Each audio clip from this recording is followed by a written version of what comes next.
दोस्तों, आज का हमारा टॉपिक है दो ऐसे लेजेंडरी नाम जिनका जिक्र होते ही इंडिया के जंगल, टाइगर और मैनीटर्स की कहानियां याद आ जाती हैं। एक तरफ हैं जिम कॉर्बेट, नॉर्थ इंडिया के जंगलों के मशहूर शिकारी और नेचुरलिस्ट, और दूसरी तरफ है केनिथ एंडरसन, जिन्हें साउथ इंडिया का जिम कॉर्बेट भी कहा जाता है। दोनों ने ही आदमखोर बाघ और तेंदुओं का सामना किया। दोनों ने जंगल को बहुत करीब से समझा और दोनों ने अपने एक्सपीरियंसेस को किताबों में दुनिया तक पहुंचाया। लेकिन सवाल यह है कि जिम कॉर्बेट और केनेथ एंडरसन में असली डिफरेंस क्या है? क्या उनका हंटिंग स्टाइल अलग था? कौन ज्यादा अकेला हंट करता था? किसने विलेजर्स और लोकल ट्रैकर्स की मदद ली? और सबसे इंटरेस्टिंग बात, एक ने इंडिया छोड़ दिया जबकि दूसरा इंडिया में ही क्यों रहा? तो आज की इस कहानी में हम दोनों लेजेंड्स की जिंदगी को एक साथ देखेंगे। नॉर्थ इंडिया के जिम कॉर्बेट और साउथ इंडिया के केनेथ एंडरसन की कहानी। एक तरफ हिमालय की पहाड़ियाँ, कुमाऊं और गढ़वाल के घने जंगल। गांव के लोग खौफ में हैं क्योंकि एक आदमखोर बाघ या तेंदुआ आसपास घूम रहा है। और फिर एक आदमी राइफल लेकर जंगल में निकलता है। दूसरी तरफ हजारों किलोमीटर दूर साउथ इंडिया के जंगल, नीलगिरी के पहाड़, बेंगलोर के आसपास के जंगल, तमिलनाडु के घने फॉरेस्ट। यहाँ भी लोग एक आदमखोर टाइगर या लेपर्ड से परेशान है, और यहाँ भी एक आदमी को बुलाया जाता है। जिम कॉर्बेट और केनेथ एंडरसन को अक्सर एक दूसरे से कंपेयर किया जाता है। कॉर्बेट को कहा जाता है नॉर्थ इंडिया का लेजेंडरी हंटर और एंडरसन को साउथ इंडिया का जिम कॉर्बेट। लेकिन क्या दोनों वाकई एक जैसे थे? बिल्कुल भी नहीं। दोनों की हंटिंग स्टाइल, जंगल, फैमिली लाइफ, रहने की जगह और मैन ईटर को ट्रैक करने का तरीका काफ़ी अलग था। और सबसे इंटरेस्टिंग बात यह है, जहाँ एक ने अपनी ज़िंदगी का आखिरी हिस्सा इंडिया से बाहर गुजारा, वहीं दूसरे ने इंडिया को ही अपना घर बनाए रखा। और आज हम दोनों की कहानी को एक साथ रखेंगे और वीडियो के आखिरी हिस्सों में देखेंगे इतने डिफरेंसेस के बावजूद जिम कॉर्बेट और केनेथ एंडरसन में कितनी ज़बरदस्त सिमिलरिटीज़ भी थी। सबसे पहले आप ये देखिए, जिम कॉर्बेट का नाम सुनते ही हमें कुमाऊं, गढ़वाल, नैनीताल, काला ढूंगी और हिमालय के फुट हिल्स याद आ जाते हैं। कॉर्बेट का जन्म 1875 में नैनीताल में हुआ था और इनकी हंटिंग का सबसे बड़ा एरिया नॉर्थ इंडिया के कुमाऊं और गढ़वाल के पहाड़ी और फुट हिल जंगल्स थे। वहीं केनेथ एंडरसन का जन्म 1910 में बोलाराम, हैदराबाद स्टेट में हुआ था और उनकी ज़िंदगी का जंगल साउथ इंडिया से जुड़ा रहा, खास तौर पर कर्नाटका, तमिलनाडु और नीलगिरी के इलाकों से। तो सिंपल लैंग्वेज में कॉर्बेट बिलोंग करते थे नॉर्थ इंडिया में और एंडरसन बिलोंग करते थे साउथ इंडिया में। कॉर्बेट के जंगल में आपको हिमालय की पहाड़ियाँ, घाटियाँ, नदियाँ और स्टीप स्लोप्स मिलते हैं। एंडरसन के जंगल में आपको साउथ इंडिया के tropical forest, Nilgiri hills, bamboo जंगल, हैमलेट्स और एक अलग तरह का टेरेन मिलता है। यानी दोनों हंटर्स के सामने जंगल था, लेकिन जंगल का चेहरा बिल्कुल अलग था। अब आते हैं हंटिंग स्टाइल पर। कॉर्बेट को अक्सर एक पेशेंट ट्रैकर के रूप में देखा जाता है। ट्रैकर, ट्रैकिंग, TREKKING वाला ट्रैकर नहीं, TRACKER वाला, मतलब ट्रैक करना। वो जंगल में फुटप्रिंट्स, पग marks, broken branches, blood trails, alarm calls और लोकल इन्फॉर्मेशन को जोड़कर मैन ईटर को ट्रैक करते थे। और इनकी एक ख़ास बात थी, वो अक्सर पैदल ट्रैक करना पसंद करते थे। उनके लिए जंगल में चलना और जानवर के निशान पढ़ना बहुत इंपॉर्टेंट था। सोर्सेस भी कॉर्बेट को आमतौर पर अलोन और ऑन फुट हंट करने वाला हंटर बताते हैं। हालांकि ज़रूरत के मुताबिक वो मचान और दूसरी स्ट्रैटेजीज़ का भी यूज़ कर लेते थे। लेकिन यहाँ एक मिसकंसेप्शन ज़रूर दूर करना है। जिम कॉर्बेट हमेशा दिन में ही हंट करते थे, ऐसा नहीं था। मैन ईटर्स को ट्रैक करते वक्त उन्होंने रात को भी घंटों और कभी कभी पूरी रात इंतजार किया। रुद्रप्रयाग के मैन ईटिंग लेपर्ड की हंट में उन्होंने कई रातें मचान पर गुजार दी। यानी कॉर्बेट का असली स्टाइल ये था कि जानवरों को समझो, उसके निशान पढ़ो, उसकी आदत को समझो, फिर उसका इंतज़ार करो। अब एंडरसन को देखिए। एंडरसन का जंगल स्टाइल थोड़ा डिफरेंट था। उनकी हंटिंग स्टोरीज में मचान, बेट, जंगल ट्रैक्स, लोकल स्काउट्स और रात का इंतज़ार का जिक्र बहुत मिलता है। एक कॉमन मेथड था किसी सूटेबल जगह पर बेट रखना, जैसे कैटल, और फिर मचान से इंतज़ार करना। ऑफिशियल रिकॉर्ड्स के मुताबिक 1939 से 1966 के बीच एंडरसन ने 7 मैन ईटिंग टाइगर्स और 8 मैन ईटिंग लेपर्ड्स को मारा, और उनकी स्टोरीज में रात का जंगल बहुत इंपॉर्टेंट कैरेक्टर बनता है। उनकी एक किताब का नाम है दिस इज द जंगल, जिसमें एक सेक्शन है घूमिंग by night and tracking by day. इसलिए कहना सही नहीं होगा कि कॉर्बेट डे हंटर और एंडरसन नाइट हंटर थे, लेकिन दोनों ने दिन और रात मतलब दोनों में ही हंट किया है। लेकिन स्टोरी टेलिंग में एक इंटरेस्टिंग डिफरेंस ज़रूर दिखता है। कॉर्बेट की कहानियों में पैदल ट्रैकिंग और जंगल को पढ़ने का एलिमेंट बहुत स्ट्रॉन्ग है, जबकि एंडरसन की कहानियों में नाइट विजिल्स, बेट मचान और जंगल के लोकल ट्रैकर्स का रोल काफ़ी प्रोमिनेंट नज़र आता है। एक तरह से कॉर्बेट जंगल को पढ़ते हुए मैन ईटर का पीछा करते हैं, और एंडरसन कई बार जंगल में एक जगह बैठकर मैन ईटर के खुद आने का इंतज़ार करते थे। अब आता है एक बहुत इंटरेस्टिंग डिफरेंस। कॉर्बेट को अक्सर सोलो हंटर के रूप में याद किया जाता है। वो कई डेंजरस हंट्स में अकेले ही जंगल में जाते थे, लेकिन इसका मतलब ये नहीं है कि वो लोकल लोगों की मदद नहीं लेते थे, बिल्कुल लेते थे।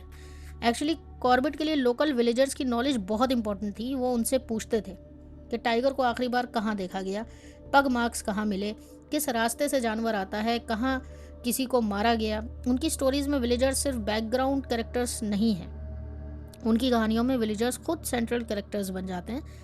अब ज़रा एंडरसन को देखिए, यहाँ एक इंटरेस्टिंग ट्विस्ट है। एंडरसन को भी अक्सर सोलो हंटर कहा जाता है, लेकिन उनकी हंटिंग स्टोरीज में लोकल शिकारीज और जंगल गाइड्स का रोल बहुत इंपॉर्टेंट है। उन्होंने खुद अपनी किताब 9 मैन ईटर्स एंड 1 रोग में बायरा और रंगा जैसे जंगल कंपेनियंस का शुक्रिया अदा किया है, जिन्होंने उन्हें जंगल और जानवरों के बारे में बहुत कुछ सिखाया और हंट्स में साथ भी दिया।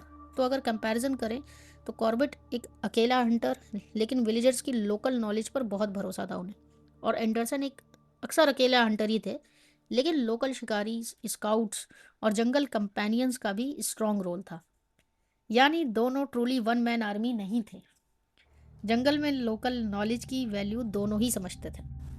अब उनकी पर्सनल लाइफ पे आते हैं। जिम कॉर्बेट ने शादी नहीं की। उनकी ज़िंदगी का बहुत बड़ा हिस्सा जंगल, फैमिली, राइटिंग और वाइल्ड लाइफ के साथ गुजरा। उनका कनेक्शन अपने घर नैनीताल और काला ढूंगी से बहुत गहरा था। लेकिन इंडिया की आज़ादी के बाद उनकी ज़िंदगी बदल गई। 1947 में कॉर्बेट अपनी बहन मागी के साथ केनिया चले गए, और वहीं उनकी ज़िंदगी का आखिरी हिस्सा गुजरा। 1955 में नेहरी केनिया में उनकी मौत हो गई। यानी जिस जंगल और ज़मीन ने उन्हें दुनिया भर में फेमस किया, उनकी आखिरी साल उस ज़मीन से दूर ही गुजरे। अब एंडरसन की ज़िंदगी को देखिए, ये कॉर्बेट से काफ़ी अलग थी। एंडरसन ने 1929 में ब्लॉसम एंडरसन से शादी की। उनके 2 बच्चे थे, एक बेटी और एक बेटा डोनाल्ड। और एंडरसन का जंगल से कनेक्शन सिर्फ एक आदमी का कनेक्शन नहीं था, कभी कभी उनके फैमिली मेंबर्स भी जंगल ट्रिप्स का हिस्सा बनते थे। उनके बेटे डोनाल्ड ने भी बाद में हंटिंग और जंगल लाइफ में दिलचस्पी ली। यानी एंडरसन के लिए जंगल और फैमिली लाइफ एक दूसरे से बिल्कुल अलग दुनिया नहीं थी। वो बेंगलोर में फैमिली के साथ रहते थे, और फिर जंगल बुलाता था तो राइफल उठाकर साउथ इंडिया के फॉरेस्ट की तरफ निकल पड़ते थे।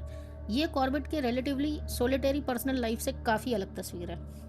और अब दोनों के बीच शायद सबसे इमोशनल डिफरेंस, जिम कॉर्बेट ने 1947 में इंडिया छोड़ दिया। इंडिपेंडेंस के बाद वो केनिया चले गए, लेकिन केनेथ एंडरसन ने इंडिया में रहना ही चूज़ किया। एंडरसन के लिए इंडिया सिर्फ एक जगह नहीं थी, वो साउथ इंडिया के जंगलों, लोकल लोगों, उनकी ज़ुबानों और जंगल लाइफ से बहुत गहरा लगाव रखते थे। उनकी राइटिंग्स में बार बार ये फीलिंग मिलती है कि वो इंडिया को छोड़ना नहीं चाहते थे, और वो वाकई इंडिया में ही रहे। 1974 में बेंगलोर में ही उनकी मौत हुई। तो एक लाइन में, कॉर्बेट इंडिया में जन्म, इंडिया में फेम, लेकिन आखिरी साल केनिया में। और एंडरसन इंडिया में जन्म, इंडिया में फेम और इंडिया में ही आखिरी सांस। लेकिन अब कहानी बदलती है। अब तक हमने डिफरेंसेस देखे, north versus south, single versus family man, India छोड़ना वर्सेस इंडिया में रहना, different terrain, different hunting methods. लेकिन अब असली सवाल, क्या दोनों के दिल में जंगल के लिए एक जैसी जगह थी? जवाब है हाँ, बहुत हद तक। सबसे पहले ये सिमिलैरिटी, दोनों सिर्फ ट्रॉफी हंटर्स के रूप में याद नहीं किए जाते। दोनों की रेप्यूटेशन खास तौर पर मैन ईटिंग टाइगर्स और लेपर्ड्स को रोकने के साथ जुड़ी है। उनका मकसद उन एनिमल्स को मारना था जो इंसानों के लिए सीरियस खतरा बन चुके थे। दूसरी सिमिलैरिटी और भी इंटरेस्टिंग है, दोनों जंगल को पढ़ते थे। कॉर्बेट पग मार्क्स, अलार्म कॉल्स और जंगल की मूवमेंट और टेरेन को समझते थे। एंडरसन भी ट्रैक्स, कॉल्स, एनिमल बिहेवियर और लोकल जंगल नॉलेज को बहुत इंपॉर्टेंस देते थे। दोनों के लिए राइफल सबसे इंपॉर्टेंट चीज़ नहीं थी, जंगल को समझना सबसे इंपॉर्टेंट था। और शायद इसी वजह से दोनों की स्टोरीज में सिर्फ मैंने टाइगर को मारा नहीं होता, उससे पहले पूरी कहानी आती है। टाइगर था कहाँ, उसने इंसान को मारा क्यों, उसकी मूवमेंट क्या थी, वो किस वक्त आता था, उसका कैसा बिहेवियर था और उसे ट्रैक कैसे किया गया। यही चीज़ उन्हें ऑर्डिनरी हंटर से अलग बनाती है। तीसरी सिमिलरिटी, दोनों ज़बरदस्त स्टोरी टेलर्स थे। कॉर्बेट की man eaters of Kumaon, the man eating leopard of Rudraprayag, my India और जंगल लोर ने उन्हें सिर्फ हंटर नहीं बल्कि राइटर के रूप में भी मशहूर किया। वहीं एंडरसन ने भी 9 man eaters and 1 rogue, the black panther of Sivanipalli, the man eating leopard of Gummalapur और दूसरी जंगल बुक्स के थ्रू साउथ इंडिया की वाइल्डरनेस को दुनिया के सामने रखा। दोनों की राइटिंग में एक कॉमन चीज़ है, जंगल खुद एक कैरेक्टर बन जाता है। कभी हवा की आवाज़, कभी लंगूर की अलार्म कॉल, कभी सांभर की वार्निंग और फिर अचानक बाघ का दहाड़ना। रीडर्स को ऐसा लगता है जैसे वो खुद उस जंगल में खड़े हैं। अब सबसे इंपॉर्टेंट सिमिलैरिटी आती है, दोनों की ज़िंदगी हंटिंग से शुरू होती है। धीरे धीरे दोनों वाइल्ड लाइफ कंजर्वेशन की तरफ बढ़ते हैं। जिम कॉर्बेट ने जंगल और वाइल्ड लाइफ की प्रोटेक्शन की ज़रूरत को बहुत स्ट्रांगली समझा। उनके नाम पर बाद में जिम कॉर्बेट नेशनल पार्क रखा गया। एंडरसन भी जंगल और वाइल्ड लाइफ के डिस्ट्रक्शन को लेकर कंसर्न थे और उनकी राइटिंग्स में कंजर्वेशन की सोच नज़र आती है। यानी दोनों ने अपनी ज़िंदगी में एक इम्पॉर्टेंट चेंज देखा। जंगल सिर्फ शिकार की जगह नहीं है, जंगल एक पूरा इकोसिस्टम है और अगर जंगल ख़त्म होगा तो tiger, leopard, elephant, deer, birds और हज़ारों दूसरे क्रिएचर्स का घर भी ख़त्म हो जाएगा। तो अगर हम दोनों को एक फ्रेम में रखें तो Jim Corbett north India, Himalayan foothills, Kumaon और गढ़वाल, पैदल ट्रैकिंग के लिए मशहूर, विलेजर्स की लोकल नॉलेज पर भरोसा और सिंगल लाइफ। 1947 के बाद केनिया चले गए, 1955 में केनिया में मौत और बाद में उनके नाम पर Jim Corbett national park. Kenneth Anderson south India, Bangalore, Karnataka, Tamil Nadu और नीलगिरी के जंगल, मचान, बेट और नाइट विजिल्स उनकी स्टोरी का इंपॉर्टेंट हिस्सा। लोकल शिकारीज और जंगल कंपेनियंस का रोल, मैरिड फैमिली मैन, 2 बच्चे, इंडिया में ही रहना, 1974 में बेंगलोर में मौत और साउथ इंडिया के जंगल स्टोरीज में सबसे मशहूर नामों में से एक बन गए। लेकिन अगर कोई पूछे इन दोनों में से बेटर हंटर कौन था तो शायद ये सवाल ही ठीक नहीं है, क्योंकि दोनों के जंगल अलग थे, टेरेन अलग थी, उनके सामने प्रॉब्लम्स अलग थी और उनकी हंटिंग सिचुएशंस भी अलग थी। कॉर्बेट और केनेथ एंडरसन दोनों अलग दुनिया के आदमी थे। एक नॉर्थ इंडिया के पहाड़ों के हंटर, दूसरे साउथ इंडिया के घने जंगलों के। एक अनमैरिड और रिलेटिवली सोलिटरी लाइफ जीने वाले आदमी और दूसरे हस्बैंड और फादर। एक ने आज़ादी के बाद इंडिया छोड़ दिया और दूसरे इंडिया में ही रह गए।